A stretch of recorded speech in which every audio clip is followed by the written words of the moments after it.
আসসালামু আলাইকুম। আজকের ভিডিওর টপিক হচ্ছে শত্রুকে মারা একটা কুফরি কবজ দিব, কিতাবুল ফিরাউনের। পুরো ভিডিওটা সবাই না টেনে শেষ পর্যন্ত দেখবেন। আমার চ্যানেলটা সাবস্ক্রাইব করবেন।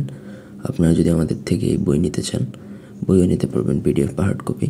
ব্যক্তিগত যে কোনো প্রয়োজন বা যে কোনো কাজের জন্য স্ক্রিনে দেওয়া নাম্বার আছে, সরাসরি ফোনে বা হোয়াটসঅ্যাপে যোগাযোগ করে যে কোনো কাজ করাতে পারবেন, দেশে বা দেশের বাইরে থেকে।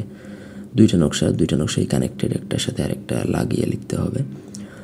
নকশার নিচেরটা প্রায় অনেক সোজাই লেখা, উপরেরটা একটু কষ্ট হতে পারে, বাট ট্রাই করলে পারবেন। মাঝখানে দেওয়া আছে শত্রুর নাম ও তার পিতার নাম। শত্রু মহিলা হলে তার নাম এবং তার মাতার নাম লিখতে হবে। নকশাটা আপনাকে লিখতে হবে ভুজ পাতার মধ্যে, অরিজিনাল ভুজ পাতা, অন্য কোনো পেপার বা কাগজে লিখলে হবে না।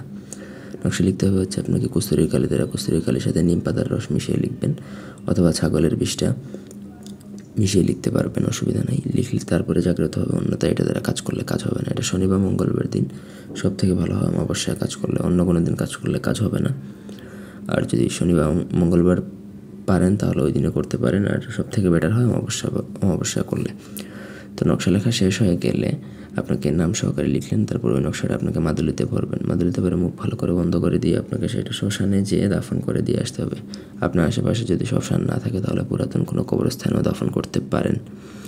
পুরো কাজটা আপনাকে একা নির্জনে করতে হবে, কারো কোনো সহায়তা নেওয়া চলবে না।